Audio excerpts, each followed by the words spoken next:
Yo, what is up, guys? Today we're talking about the co-main event at UFC Fight Night, Thompson vs. Neal. This fight is a bantamweight fight. We have two top 15 bantamweight fighters going at it in José Aldo and Marlon Vera. Obviously, José Aldo is one of the best featherweight fighters in the world. Currently, he is on a 3-fight losing streak to absolute beasts like Alexander Volkanovski, Marlon Moraes, then Peter Yan. Marlon Vera, he's the 12th best bantamweight fighter in the world, 18-6-1, coming off of a nice win against Sean O'Malley by TKO in the very first round. José Aldo, he's getting up there in his age. He's only 34 and almost a half years old. Marlon Vera is around 28 years old. So a little bit of an age advantage there for Marlon Vera, but a definite experience advantage as José Aldo has so many fights as a pro MMA fighter. He's 28-7 as a featherweight fighter. Just recently moved down to bantamweight. And then I believe that José Aldo is currently 5'7" tall. Marlon Vera 5'8" tall, a little bit taller there. And then Marlon Vera also has the reach advantage, just a slight reach advantage, as his reach is 70.5 inches. José Aldo's reach is only 70 inches, so a little bit of a reach and height advantage there for Marlon Vera in this fight. Alright guys, so if you look at the betting odds for this fight, I believe José Aldo is currently sitting around minus 150, even minus 160 for the betting odds. Marlon Vera is sitting around plus 130, plus 120, somewhere around there. So José Aldo is a pretty big favorite to win this one. And then even if you look at the Tapology predictions for this one, out of 736 different votes, which is a pretty decent sample size for this Tapology predictions, 63% of the vote are going for José Aldo to win the fight, mainly by unanimous decision. They do think he's going to come back with a win here after those 3 losses to absolute beasts in the bantamweight and featherweight division. Then obviously some people do think that José Aldo is going to get a knockout in this one. It's only a 3-round fight, so I'm not really expecting a knockout from either fighter in this one. I actually think this fight's going to go all the way, and that's what most of the people predicting this fight are thinking as well. 37% of the vote are going for Marlon Vera to win the fight, also mainly by unanimous decision, and then some people, just a couple of people, do think that Marlon Vera is going to get a knockout in this fight. Alright guys, so obviously José Aldo is the best featherweight fighter of all time, 28-7. He's an absolute beast in this featherweight division. Probably one of the best pound-for-pound MMA fighters of all time as well. I mean, he started Scurroff back in 2004.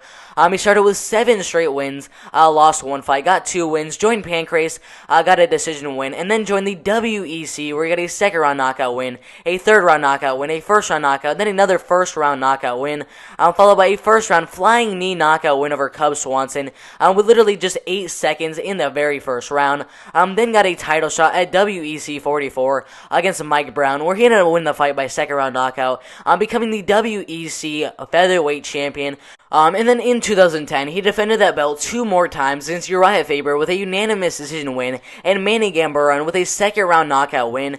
And that's actually where the UFC and WEC decided to merge into one company, and in 2011, he actually became the first ever UFC champion in the featherweight division with 2 decision wins over Mark Hominick and Kenny Florian, a first-round knockout win over Chad Mendes with literally 1 second left in that round, giving Chad Mendes his first ever pro MMA loss. Then he defended it again against Frankie Edgar with a decision win over him, a 4th-round knockout win in an absolutely amazing fight against Chan Sung Jung, the Korean Zombie, followed by a decision win against Ricardo Lamas and another unanimous decision win over Chad Mendes.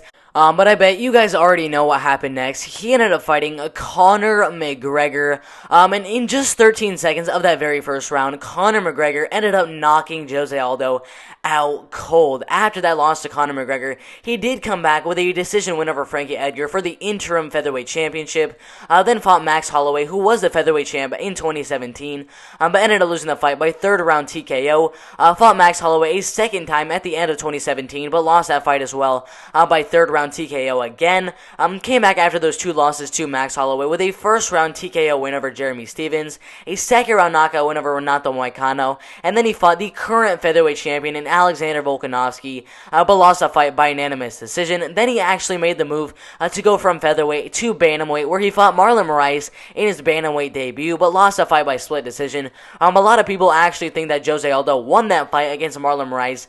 It's really debatable on what happened. It was a split decision loss, a very, very close loss to a top 5 bantamweight in the world in Marlon Moraes. But he was supposed to fight Henry Cejudo for the belt. But obviously, Henry Cejudo fought Dominic Cruz instead, and then ended up retiring. And then Peter Yan and José Aldo ended up fighting for the belt. And obviously, as you guys probably know, Peter Yan absolutely whooped José Aldo with a 5th round TKO win. It was an absolute domination win over José Aldo. And he looks to come back with a nice win here over Marlon Vera in this fight. Alright guys, now let's take a look at his opponent, Marlon Vera. I mean, this dude, 18-6-1. That is a very, very good record in this bantamweight division. He started to screw up back in 2010 with 7 straight wins, but then got a draw in his next fight to Fabio Bispo by unanimous decision. Got a loss in his next fight as well to Bruno Lobato, also by unanimous decision. Came back after that with a first-round heel hook submission win over Dejuan Owens. Got a shot on the Ultimate Fighter Latin America Season 1, where he got an up-kick knockout win over Henry Briones. Got a shot inside the UFC, lost his first fight in the promotion to Marco Beltran by unanimous decision. Came back with a second round triangle choke armbar submission win over Roman Salazar. Lost his next fight to Davey Grant by unanimous decision. Came back with a decision win over Gunyan Ning. And then a third round head kick KO win over Brad Pickett. A first round armbar submission win over Brian Kelleher. Got a big step up in competition in the end of 2017 against John Lineker. And he lost a fight by unanimous decision. Then fought Douglas Andrade, lost that fight as well, also by unanimous decision, and then came back with a second round body punch knockout win, and then a second round rear naked choke submission win, followed by a first round knockout win over Frankie Saenz, and a second round rear naked choke submission win over Nohelin Hernandez, and a third round TKO win over Andre Ewell. And at that point, he is on a 5-fight win streak, with every single one of those wins coming by finish, and he got a big step up in competition in his next fight. He was supposed to fight Jimmy Rivera, then he was supposed to fight Eddie Wineland, and then he was supposed to fight Ray Borg, but all 4 of those fights ended up getting canceled, and then he was supposed to fight Yadong Song, I believe in June or August, somewhere around there, but he ended up fighting Yadong Song and lost the fight by unanimous decision. A case could be made that Marlon Vera won that fight, but he did lose the fight by unanimous decision on the scorecards. Came back after that loss to Yadong Song with a nice first round TKO win over Sean O'Malley. As you guys already know, Sean O'Malley was an undefeated 12-0 prospect, a top 15 bantamweight in the world, and Marlon Vera absolutely shut Sean O'Malley up.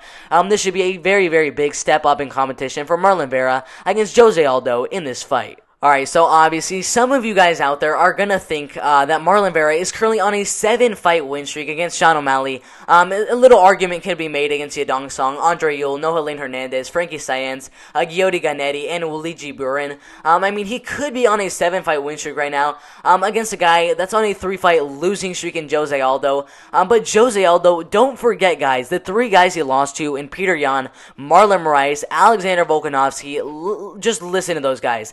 Alexander Volkanovski is the current featherweight champion. Marlon Moraes, a former bantamweight title challenger against Henry Cejudo. Peter Yan, the current bantamweight champion. I mean, this dude is facing really, really legit competition in the bantamweight and featherweight division. And then before that, he got wins over Renato Moicano and Jeremy Stevens. And guess when those were? 2019 and 2018. I mean, José Aldo definitely still has it. Even in his last 3 fights, he had a very, very close split decision win with Marlon Moraes, and getting a split decision loss against Marlon Moraes, a top 5 bantamweight in this division. Personally, if I think Marlon Moraes and Marlon Vera ended up fighting, I think Marlon Moraes would absolutely destroy Marlon Vera. And for José Aldo to basically beat Marlon Moraes, that is absolutely insane. I'm definitely going to be going with José Aldo in this one. I think his striking is absolutely amazing. Even though in his last 3 fights he lost all of them, mainly they were striking battles. But still, I'm definitely going for José Aldo to win this one. Marlon Vera has never fought a guy like José Aldo. He's fought a lot of regional fighters like Nohelin Hernandez, Luigi Burin, Gioti Ganetti. None of these guys are really top 15 fighters. Only top 15 fighter really that Marlon Vera has faced are Yadong Song and Sean O'Malley. And both of those fights were they were okay. I mean, but José Aldo, I mean, this dude has beat so many people in the featherweight division. The best featherweight fighter of all time. I think he comes back with a win here over Marlon Vera. Probably by unanimous decision. I don't really expect a finish in this one. So yeah, I have José Aldo definitely winning this fight by unanimous decision. Alright guys, if you agree with that prediction, or if maybe you disagree with that prediction, I don't really care. Make sure to put your prediction in the comment section below. I would love to see who you guys think is going to win this fight. I personally am just going for José Aldo because he is still 34 years old. That is not that old, especially in the bantamweight division. I know there's a lot of up-and-comers in this bantamweight division like Marlon Vera, but still Marlon Vera has never faced a guy like José Aldo with this much experience in the featherweight division. José Aldo's obviously going to be the bigger fighter. In his last fight, he didn't really look that good against Peter Yan because Peter Yan, I mean, he's an absolute beast. He's the best bantamweight fighter in the world for a reason. That's just why José Aldo lost that one. But in the fight against Marlon Rice, I mean, José Aldo did very, very good in that one. And I think he'll do very, very good in this one. That's just my opinion. What do you guys think is going to happen? Put that in the comment section below. If you like the video, make sure to like the video, subscribe to the channel, turn on post notifications. It's been a very fun video. I'm out of here.